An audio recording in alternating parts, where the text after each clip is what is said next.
And so that to me is the most important aspect of mindfulness. It's embodiment. And through embodiment brings a tremendous positive shift to the body through the nervous system and all the other nervous systems, and then subsequently mentally and emotionally. So you get that mental, emotional, physical integration going on as we're embodying ourselves through that medium of attention.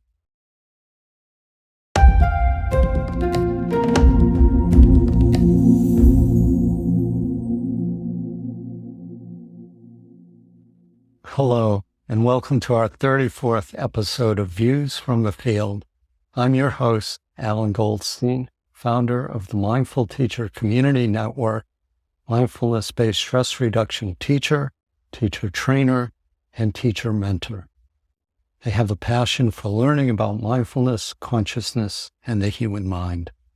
Today, I'm honored to be joined with our guest teacher, Paul Sugar. Paul is an extraordinary individual who has dedicated over half a century of his life to the exploration and teaching of mindfulness and meditation. Having completed his advanced mindfulness-based stress reduction MBSR teacher training in 1994 at the Center for Mindfulness at UMass, he's a living testament to the pioneering work of Jon Kabat-Zinn. Certified as an MBSR instructor through the Mindfulness-Based Professional Training Institute at the University of California, San Diego, Paul has continued to share his vast experience and wisdom with those on their own mindfulness journeys, mentoring MBSR certification candidates. Today, Paul and I primarily explore his proposing the benefits of bringing mindfulness practices to individuals following experiencing psychedelic experiences to enable them to more fully integrate those experiences mindfully into their lives.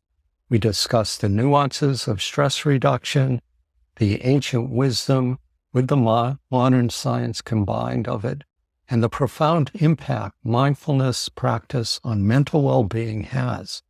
We'll also hear about Paul's experiences, his teaching journey, and his insights to the evolution of mindfulness over the decades. Dear friends, please consider making a donation to support our future episodes with our inspirational guest teachers through the link below in the video description.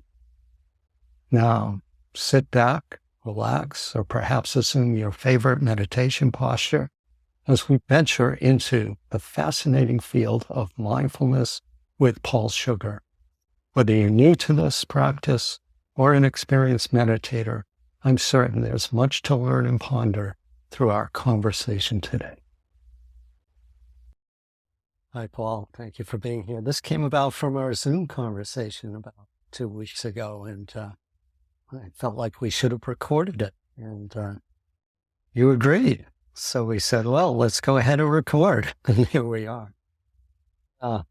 So you touched on many things in that Zoom conversation, and where we'd like to focus today is around the kind of pre-psychedelic experience and how mindfulness might come into play as a benefit for people thinking about moving into psychedelics or perhaps who are in, and then post-psychedelic experiences where mindfulness might help them integrate it into their lives. Is that somewhat accurate as to how you would view your work? Yeah, that does sound familiar to the conversation that we had a couple of weeks ago on Zoom. Yeah. That's great. So maybe we could begin by you explaining a little bit the proposal you're making towards the benefits of how mindfulness can come into play, either pre or post psychedelic experience. Yeah, sure. Well, I've been following psychedelics since the late 1960s. Like most people from that era, or like a lot of people from that era, I did have some psychedelic experiences with LSD in 1968 and 69. Right around the time I met Timothy Leary, he'd come up to be a guest lecturer in my anthropology class at Syracuse University, and I got to speak with him for a while before the lecture. And that sort of piqued my interest in LSD. And so I did experience it a few times in 68 and 69. The research sort of went underground after that. Psychedelics was not viewed favorably by the government for whatever reason.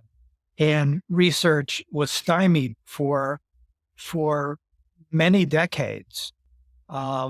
It was still going on, but it was scant and really should have been much more robust than it was. However, perhaps 5, 6, 7 years ago, there was a renaissance of research in psychedelics. And I've been watching this with great interest, reading the studies, listening to podcasts of the main researchers who are in the field of psychedelic research, many of them who have been doing research quietly for the past 50 years, but now having the ability to get their studies out there. This movement is being driven, oddly enough, well, maybe oddly, maybe not so oddly, but it's being driven by the military. And the reason that it's being driven by the military is because for decades, the military has been suffering with the ability of how to handle soldiers who have come back from war with PTSD, anxiety, depression, so forth and so on, because all of the traditional approaches just haven't been worked. And then I guess what happened was many soldiers, many ex-military on their own started to experiment with psychedelics and started having tremendously beneficial experiences. And the word got out. And before long, these individuals, ex-military and present military, were speaking to the powers that be in the government about the breakthroughs that they were having in therapy using psychedelics. So it's really been the government that has been spurring on the research in psychedelics. It's odd, once again, because it was back in the late 60s, early 70s, that it was the government that put the kibosh, on research with psychedelics. But what I'm noticing with these studies is that they are absolutely eye-popping. I mean, eye-popping, and I, having had a fair amount of experience with psychedelics myself, and then subsequently through meditation and so forth, having extensive experience with altered states and mystical experiences, even I have a hard time believing some of these studies because they're so successful, and yet there they are.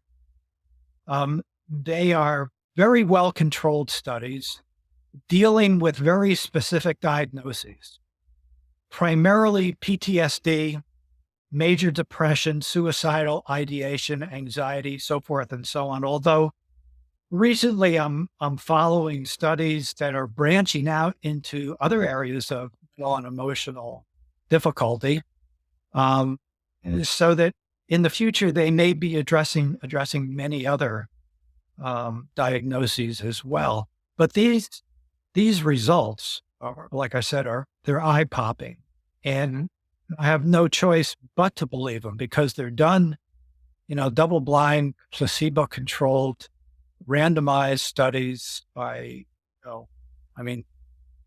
very reputable researchers, very reputable institutions. Johns Hopkins has recently opened up a multi-million-dollar center for the study of psilocybin research at their medical school, and they're doing tremendous research there. And so it's very heartening for me to see the tremendous help that people are getting with these various diagnoses, people who have been suffering for a long time, and they're finally getting some help. The only area that I haven't really seen any research in as of yet, although I've heard whispers that they're going to start researching this, is with people who don't really have any major issues per se. However, they are very curious about exploring existential questions, those typical existential questions that we all question um, about in our lives, life and death, what's life, what's death, what comes after death, who are we, so forth and so on. Because a lot of these psychedelic experiences end up going in that direction. Um, we're not just talking about altered states, but a lot of these psychedelic experiences, we're talking about mystical experiences, in the terms of the research, you could say out of body or astral projection, visions, remote viewing, things like that, clairvoyance, clairaudience, I mean, you name it. There's a huge body of research that does address these different types of experiences that people are having. And apparently it's these mystical kinds of experiences that really seem to flip a switch inside somebody's psyche that allows them to go on that healing journey, to at least begin the healing journey and take them a long way. So far, because the new burst of research is so new, so far there hasn't been any longitudinal studies. So we really don't know yet how long this relief is going to be sustained. But still, there's so much hope in this field, and there's so much belief that there's going to be a fair amount of people being able to sustain these positive changes that are coming about through their psychedelic experiences. Yeah, thank you. That's a lot to consider and a lot that's being done in the field. Do you care to speak a little bit about your personal experiences that led up to your interest in the more remote viewing side of things and the kind of origin of what you're speaking towards? Yeah, I can give you a little bit of a flavor about that, because I could probably go on for days with that stuff. Take your time. Take your time. Briefly,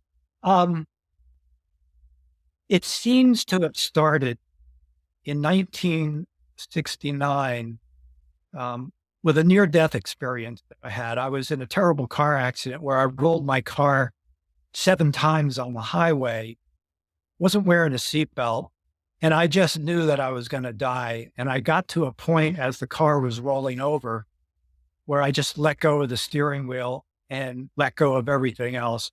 And I had one of those experiences that you might have heard about where your life flashes in front of you.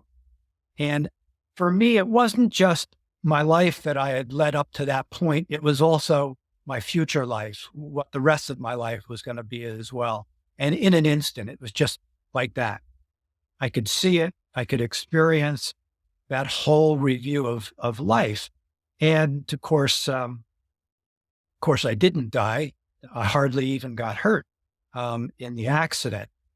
But the reason that I mention that is, coincidentally, about 2 or 3 weeks later, while I was visiting an old friend, I got introduced to a couple study groups that were going on in the area where I was.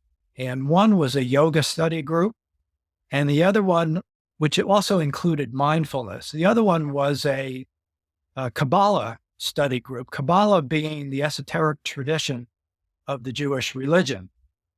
And so I ended up becoming very enthusiastic about my yoga studies, my mindfulness studies, my Kabbalah studies, because I had spent my short life, my first 21 years of life up to that point, having this terrible fear of dying.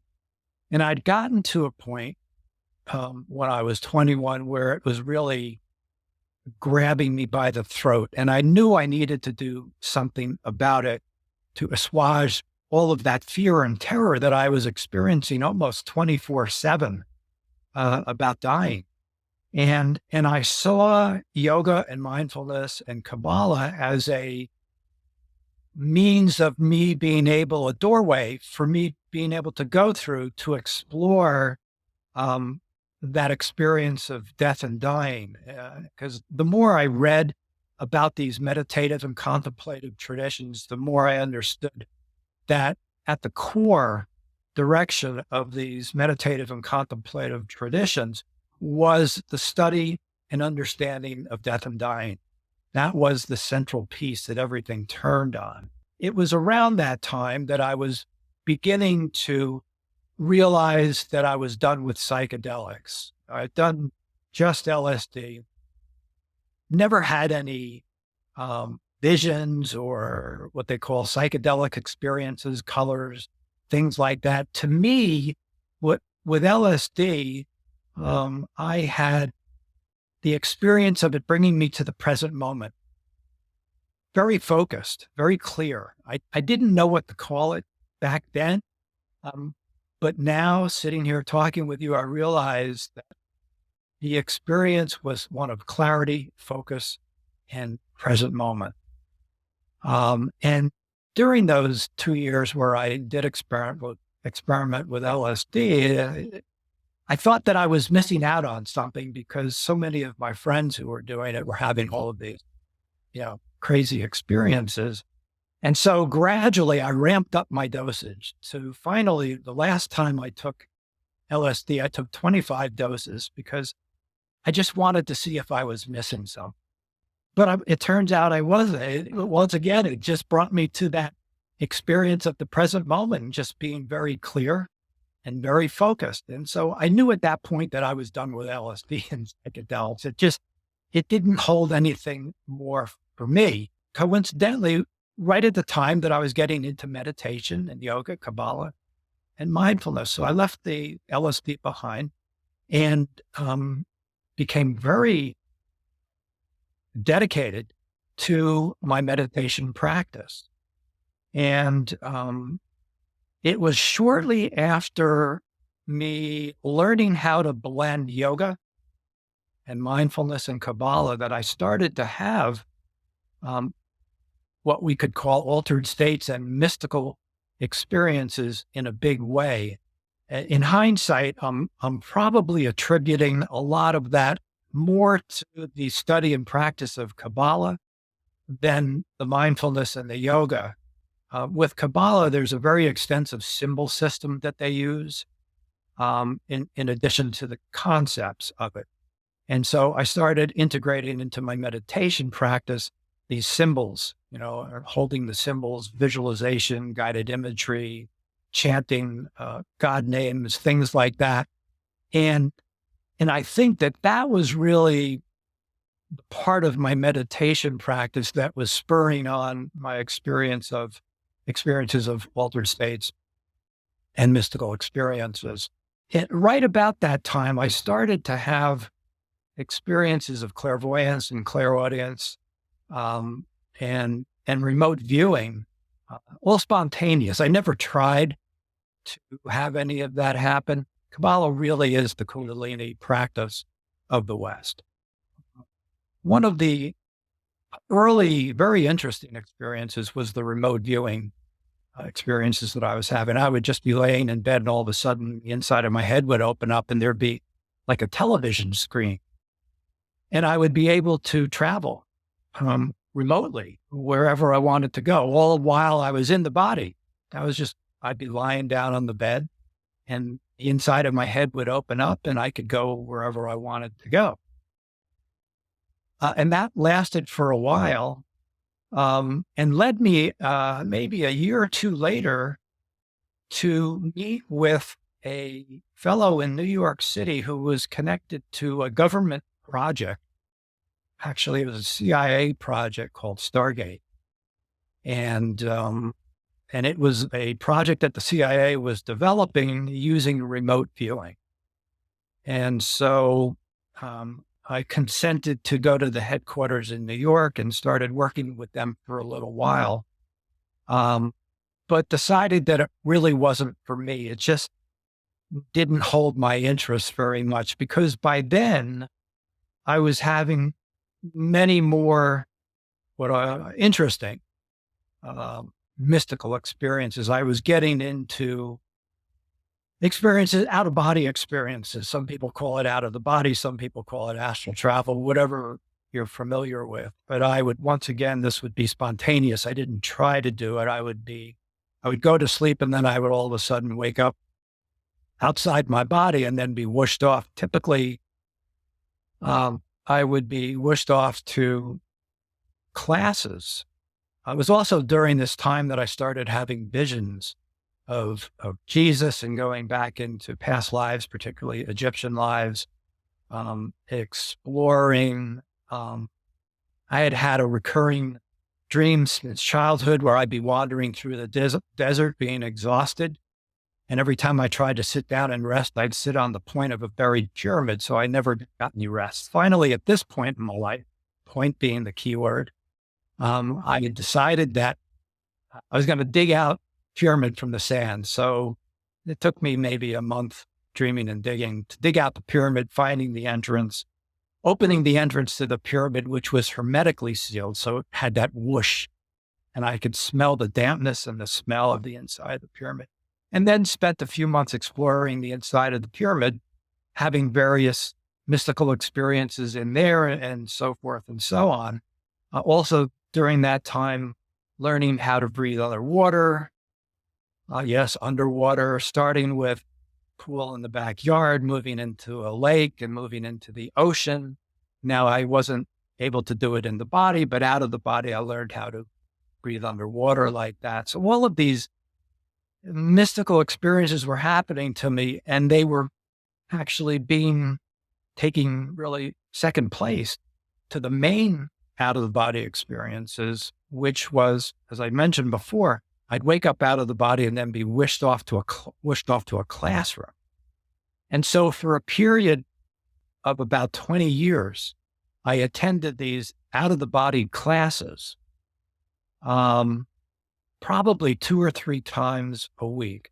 I'd go to these classrooms and the subjects would be varied, certainly mostly having to do with cosmology and aspects of the universe, how the universe works, how life works, how it all integrates, different dimensions. That's why I say for 20 years of experiences there, I could go on, but I won't. My major in this school, and there would be other people in the classrooms and different teachers, not just from Earth, but teachers from everywhere.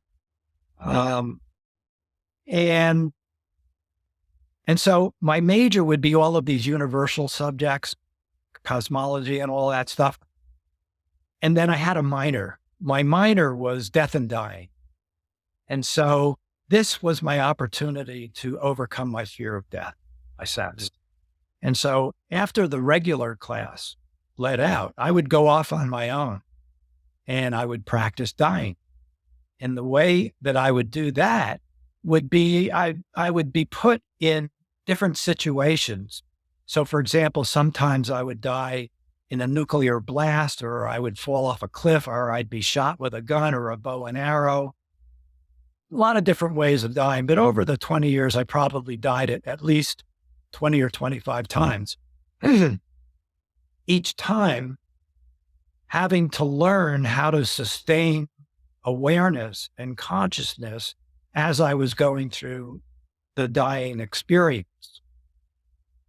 And so in the beginning, when I would die, there would be the white light, I'd be scared, and I'd end up back in my body. But with practice, I would be able to sustain that white light and approach it, get scared, go back to my body. And then with more practice, I was able to sustain it even more and actually go through the white light and pop out the other side.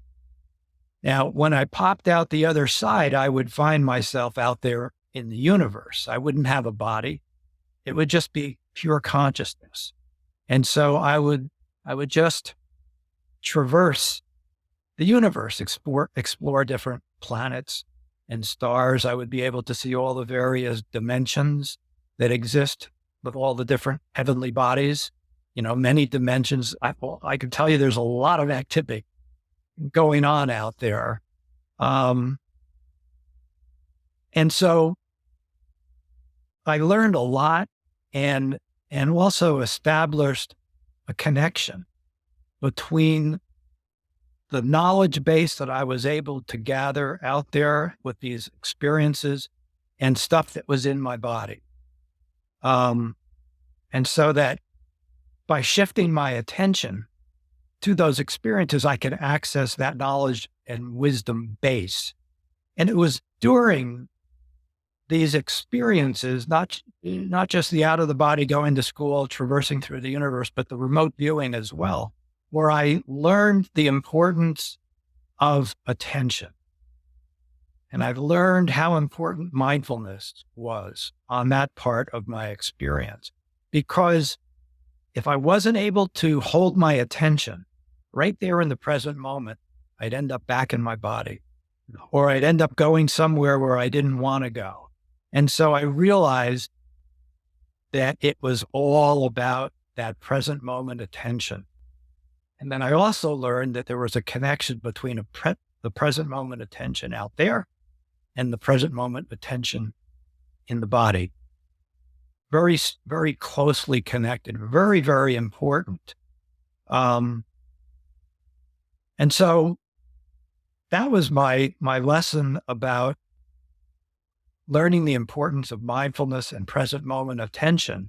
And as those 20 years were winding up, the year was about 1992, 93. And I had not just been practicing Kabbalah, yoga, and mindfulness at that point, but I had been teaching it. I had developed a blend of the three. And so I'd been teaching for about 25 years at that point. In 1993, I met John Kabat-Zinn at a book signing in Phoenix. I had just moved to Phoenix. And we talked about what he was doing. And the light went off in my head, because it was at that point that I realized my next step was going to be solely practicing mindfulness and teaching it, because I wanted to integrate those past 20, 25 years of all of those experiences into my body, into the present moment. Because I also noticed with the experiences that I was having out there, that there was a lag time between what was going on out there in my experiences and what was going on in my body. So for example, I overcame the fear of dying out there, but it took me a while. It took me a number of years to overcome the fear of death in my body. So I learned about the lag time and how important it was to be patient, to let these things integrate into who I was over a gradual period of time.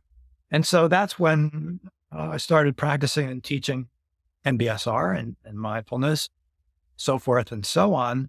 And of course, I like to think that I bring all of those previous experiences to the way I teach MBSR, even though I do follow the curriculum exactly how it's written. The way that I see it and interpret it, convey it, I think is probably informed by all of those experiences that I've had up to that point. And so the integration for me has been taking place really since 1993. I do still continue to have those out-of-body mystical types of experiences, but not to the degree that I had for the first 25 years. So I feel like all of this is being integrated gradually into my physical body. And when I saw what was going on with psychedelics, I realized that, wait a minute, a lot of these people who are taking psychedelics and having these kinds of experiences, even if it's just once or twice or, for whatever, because it doesn't take many experiences like that to really create a shift in the way you experience life. But I realized that if mindfulness has had such a positive impact on my ability to integrate all those experiences for all those years, and it's got to have a tremendous ability to help the people who are going through psychedelic therapy, help them to integrate the kind of experiences that they're having with psychedelics. And I also, at the same time, came to the conclusion that mindfulness would also be a great way to prepare them for the psychedelic experience, not just integrate it afterwards, but to also prepare them. And most of the people viewing or listening to this will already know how important mindfulness can be to a person in their life, what a stabilizing force it can be. And so in psychedelic therapy, there are two terms that they use, and before a therapist brings somebody into a psychedelic experience, and it's called set and setting. SET, set and setting. So in other words, a therapist who's been trained in psychedelic therapy wants to get that person into the correct mindset. So it's about mindset. And then the setting is when they do have the psychedelic experience, that they're in a friendly atmosphere, that they've got somebody who they feel secure with, therapist, so forth and so on, that they use a lot of very positive music with psychedelic experiences. Sound therapy is integrated in there as well, and so forth and so on. And so I'm thinking to myself, well, as a great contributor to setting, mindfulness should be front and center. And so I'm just hoping that these psychedelic trained therapists are also bringing mindfulness into the way they're preparing people to have their psychedelic experiences. I'm also hoping that after the psychedelic experiences, that they continue with their mindfulness practice, because there hopefully comes a point where the therapist will say to the participant, okay, that's enough with the psychedelics, time now to integrate your experiences. You're no longer suicidal. You're no longer depressed. You're out of PTSD. So let's put that to the side and move into the integration phase. Now, I must say, and I've spoken to many, many, many people about this, and this is still at its infancy. There are many people who are going through this process who are reticent to let go of the psychedelics. Not suggesting that psychedelics are addictive, but I'm saying that there's something there where people who are having these mystical experiences are hesitant to let go of the ability to have them. And for most people, when they stop taking the psychedelics, they stop having those mystical experiences. I think for me, it was very unusual that I continued to have those experiences, probably partly because of that blend of meditation and contemplation that I was doing. But if you've got a psychedelic therapist, hopefully they are ushering these people away from the psychedelics at some point and just moving them into the integration, which should be mindfulness based.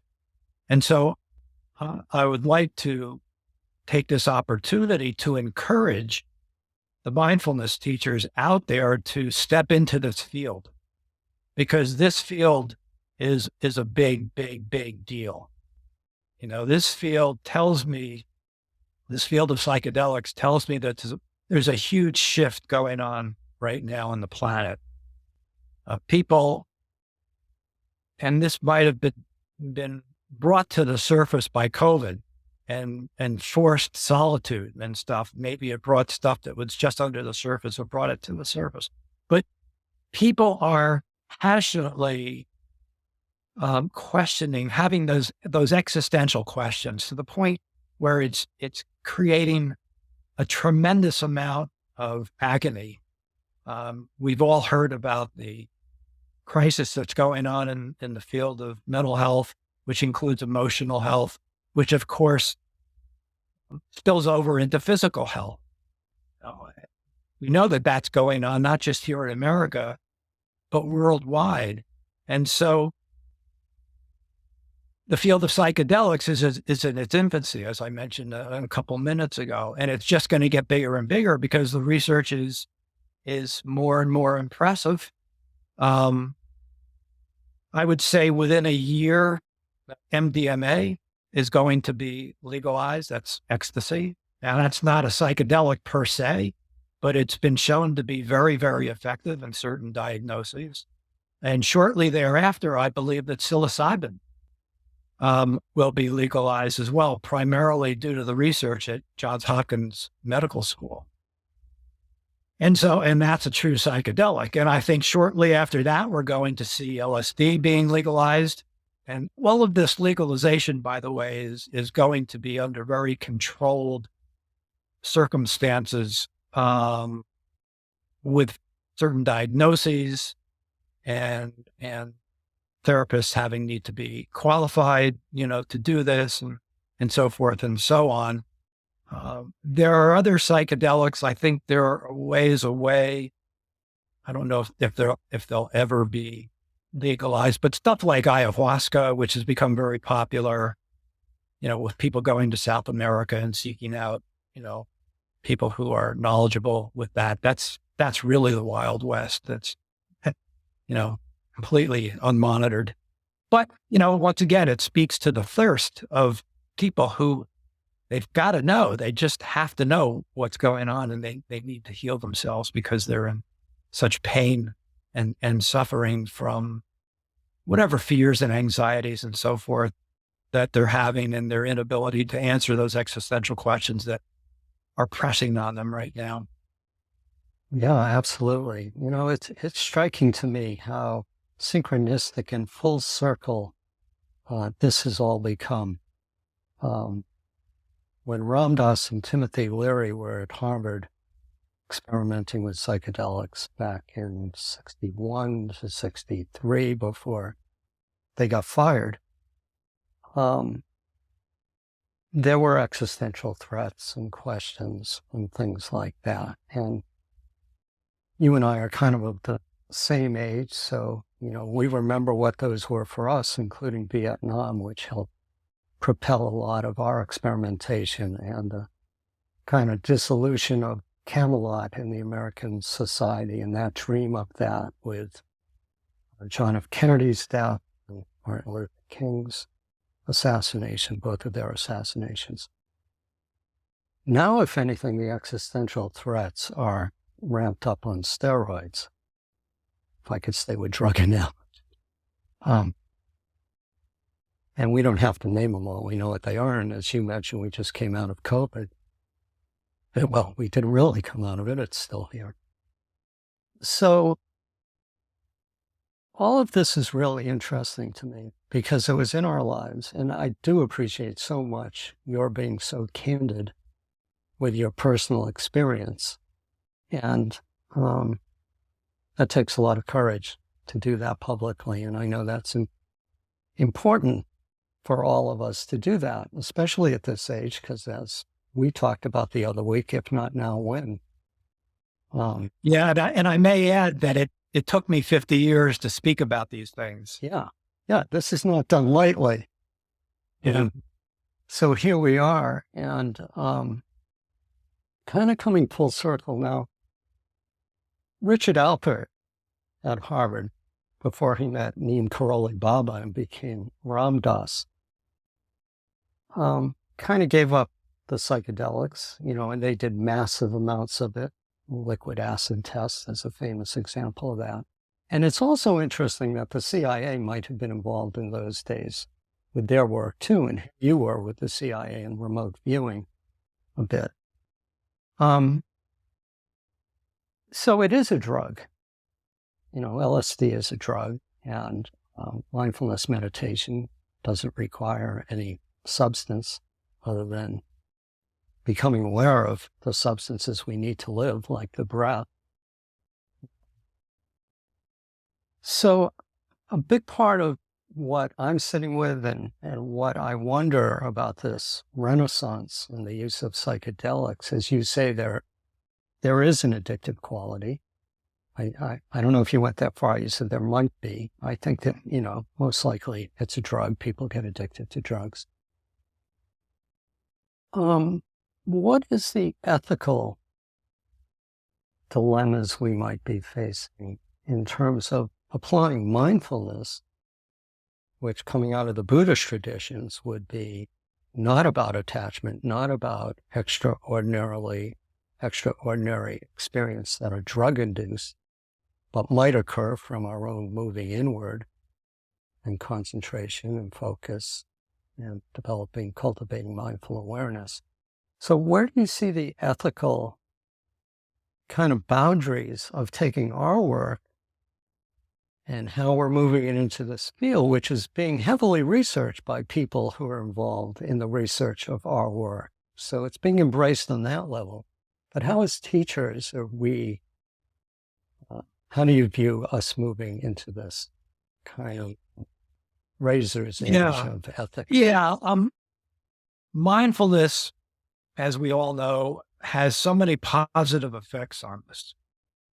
And I've always, by the way, I have to say that it's true that Buddhism has presented mindfulness to the West. But I've always felt like my experience of mindfulness is that it's way older than Buddhism and touches every tradition out there. I think Buddhism just realized the importance of it and baked it into the cake. Well, I think ethically, as mindfulness teachers, mindfulness practitioners, I think it's incumbent upon us to prepare ourselves for the people who are going to be interested not just in mindfulness and what it can do to help them out right now, but they're also going to be thirsty and interested in the psychedelic experiences. I'm already having people in my MBSR classes asking me about psychedelics. And it turns out that a lot of them are already having psychedelic experiences and have been having them for years, but yet they're still coming to my MBSR classes because they realize perhaps that there's something more needed than just the psychedelic experience. And so I'm guessing that there are also other MBSR, mindfulness-based teachers out there who are perhaps getting questions from their participants about psychedelics as well. Maybe in my case, my participants are sensing my openness to it. Maybe that has something to do with it. I'm not sure. But I think that it's going to become so ubiquitous that as mindfulness teachers, we need to prepare ourselves to be able to hold that space of somebody who wants to go in the direction of having a psychedelic experience in addition to mindfulness training. So we need to learn how to be open to that, how to welcome these people with open arms, and how to do it fearlessly. Because there can be a fair amount of fear involved with a psychedelic experience. It can take you into the dark side, so to speak. Not all psychedelic experiences are, shall we say, pleasant, and of the light. There's a part of us, the dark side, that ends up getting explored too in many psychedelic experiences. And so we need to be able to sit with these people where there may be some exaggerated fear, present. Now, I hesitate to tell people, particularly mindfulness teachers, to go out and take psychedelics in order to really be able to understand what the experience is all about, therefore to be able to empathize with the people that they're working with. However, if they feel the calling, to have that psychedelic experience, I would say, well, fine, then go ahead and do it. But do it with all the guardrails present, which means learning as much as you can about the study of psychedelics and how to do it, if indeed you want to experiment in that direction. Now, I don't necessarily think that that's needed in order to be an effective mindfulness teacher who's working with people on that psychedelic path. I don't think it's necessary at all. But if you are moving in that direction, just do it carefully with all the guardrails being present. And then keep in mind that these people are very curious. They're looking for answers to those existential questions. They're going to be doing deep dives that perhaps you're not used to dealing with in MBSR, MBCT, or compassion classes, those kinds of things. There may be, questions coming to you that go way beyond what we traditionally bring to those classes. And so perhaps being prepared to address those kinds of questions, either by preparing yourself with your own practice, asking yourself those questions yourself as you're going into your meditation practices, and then doing the requisite reading and, studying and so forth and so on, so that you know what's going on with this psychedelic movement, because it is going to intersect with what we're doing with our mindfulness trainings and our mindfulness practices. Not only do I think that it's ethical, but I think it's necessary that in order for us to be able to remain relevant as mindfulness teachers, we need to have the openness to accept what's going on with this movement and goes off into new directions that perhaps many of us haven't got off into. And so it sounds like it could also be an opportunity for many of us to explore these existential questions that maybe we haven't gotten around to in our mindfulness practices. So maybe this is an opportunity for us to explore these new areas, whether you decide to take psychedelics or not. And maybe it becomes more prominent. I've always felt the best MBSR classes are the ones where a participant or a teacher might bring up that existential question, which there are many, of from who am I to, what's this all about, or where is the sense of self, what is consciousness? That kind of get invigorated when we have a psychedelic experience and might move more to the forefront. So I could see it probably becoming something that is more prevalent, but already a sense of mine is that we're always facing those questions as we sit and guide people in meditation for ourselves and the participant. Although I've had discussions with many other mindfulness teachers, they just don't go there. A lot of them. I know, it's unfortunate. They just don't go there. I'm not sure why. My feeling with the mindfulness practices is that they don't tend to go in that direction. The same way, let's say, Kundalini Yoga or Kabbalah goes in that direction.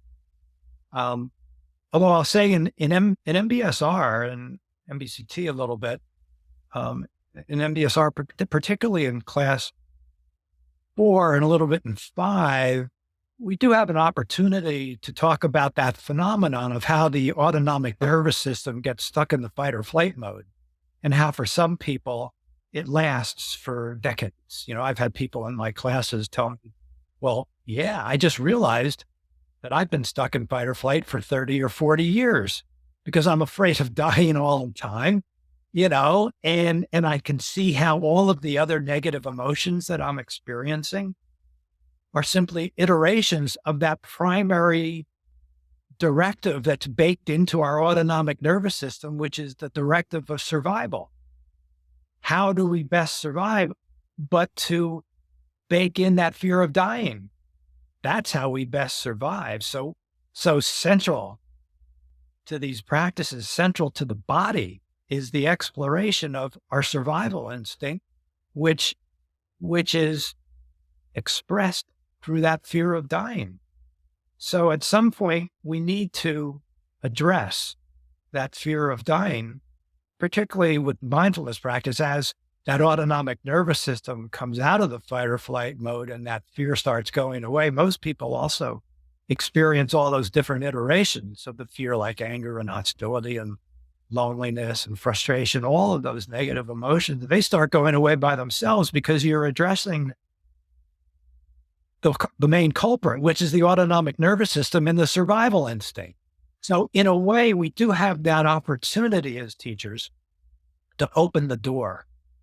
And I do open the door in class 4 and throw out some very benign questions to see how far the class wants to go with that fear of dying. Some classes want to explore it, some not so much. So I just kind of follow their lead as far as where that discussion goes. But I do weave throughout the entire 8 weeks. I do weave that concept of being stuck in fight or flight, autonomic nervous system, the fear as the main, coping mechanism to motivating us to survive. The other coping mechanism being our ability to disconnect, as a way of coping with all of that fight or flight stuff, and then how mindfulness brings us back into the body. Most people not even realizing that they've been out of their body. A lot of these meditative and contemplative traditions don't take it for granted that when we're born, we're in our bodies. This is a little esoteric for some of the mindfulness people out there. They don't take that for granted. They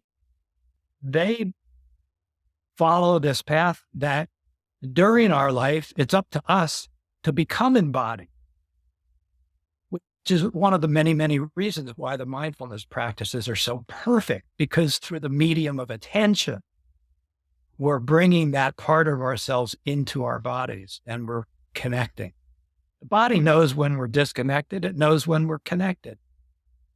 When we're disconnected, it's going to keep us in fight or flight because it interprets it as meaning that there's a threat to our survival. But when it feels that connection taking place with practice of mindfulness, it'll take us out of fight or flight because it figures, okay, there's a connection going on here. So the threat is gone. And so that to me is the most important aspect of mindfulness. It's embodiment. And through embodiment, it brings a tremendous positive shift to the body through the nervous system and all the other nervous systems, and then subsequently mentally and emotionally. So you get that mental, emotional, physical integration going on as we're embodying ourselves through that medium of attention. And then there's Oregon and places. Yeah, my understanding is Oregon and Colorado have already legalized psychedelics. Yeah. I'm not sure if they're completely legal or if it's just through therapy. I'm not sure. I'd have to look that one up. Yeah. But yeah, Colorado and Oregon. I'm on LinkedIn. I'm connected to probably 300 therapists who have gone through psychedelic training recently. So yeah, that's how I know about Oregon and Colorado. I'm just hoping that these therapists, and when I say therapists, I mean psychiatrists, psychologists, social workers, counselors, people like that, they're hanging out their psychedelic, shingle after, 3-4 weeks of taking a course on psychedelic therapy. On the positive side, this is good. They're open and they have the realization that people want this. They need it. and they want to prepare themselves. So what is your sense of scaling up your recognition of a need for preparation and integration as more and more therapists and other people jump on the bandwagon and more people are engaged in experimentation with psychedelics, and this all continues to ramp up? Do you have a particular program in mind? I mean, is it simply getting the word out, which is what this is about right here, right now? How do you feel you're going to move forward with this aspect of your work? I've been trying to imagine, for example, at UCSD, when you have somebody going through the certification track and they do that initial retreat, 7-day retreat, and then they do the advanced retreat later. I imagine that there could be part of that retreat dedicated to the discussion of how mindfulness and psychedelics can be complementary. And I've already talked fairly extensively about that right here, but I imagine that at these retreats, I could talk even more extensively about it. And I think it would be very powerful to also create a dialogue where people are contributing to the dialogue there, doing a lot of Q&A. What's your experience? What do you think about these things that are going on when people are having psychedelic experiences? Are these things that you're curious about? What do you want to know? How do you feel?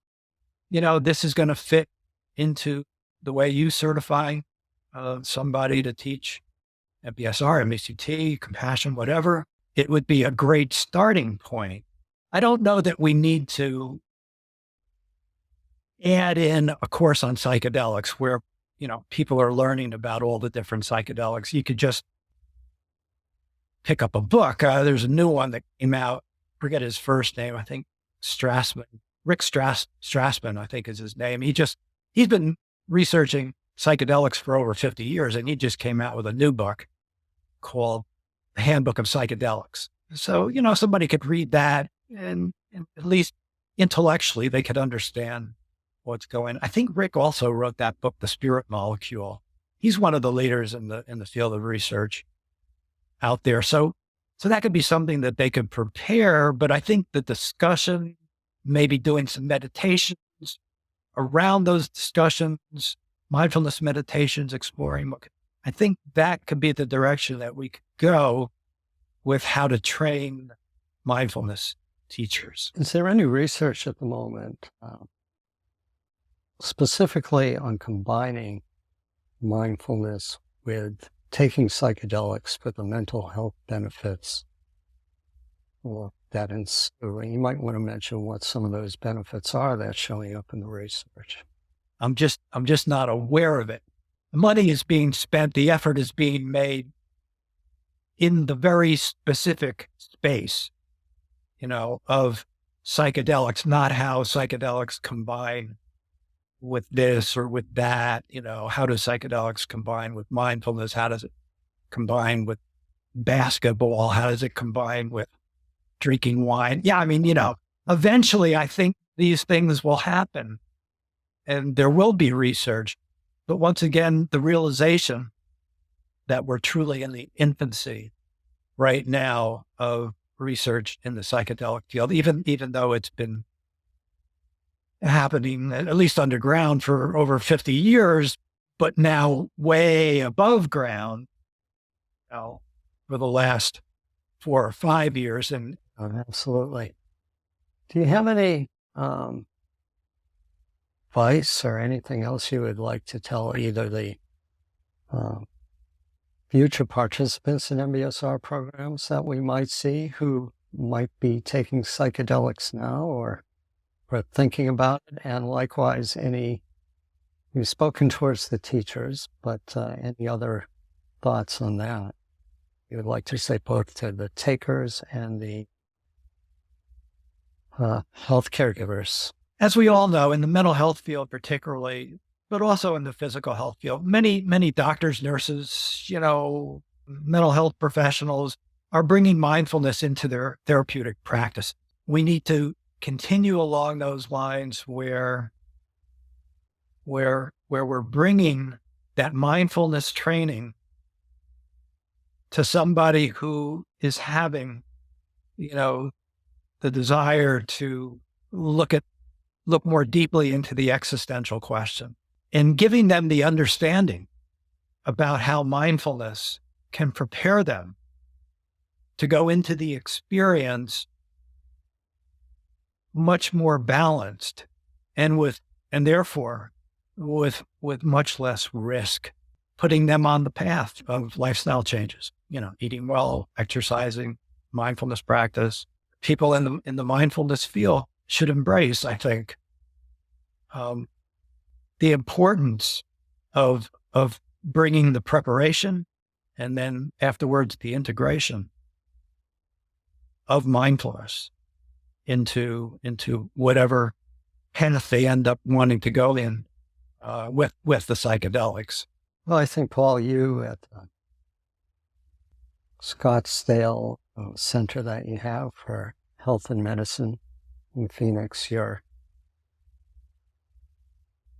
leading the way and you're ahead of the curve. And I'm happy that you've been able to be here today.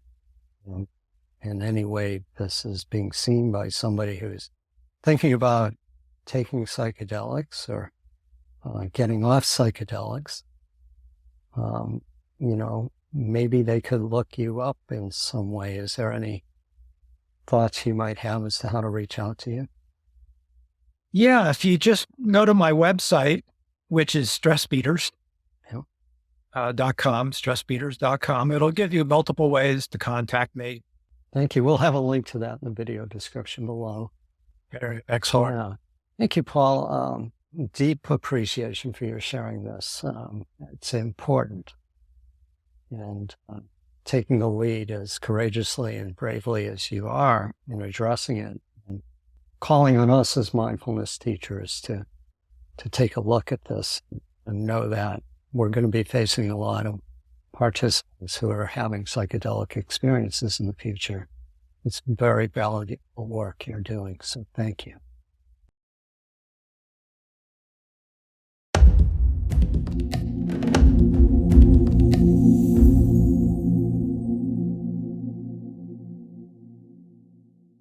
Click down below to join our Mindfulness Teacher Community Network on Facebook, where you are invited to post and share. Ring the bell so you don't miss out on future recordings.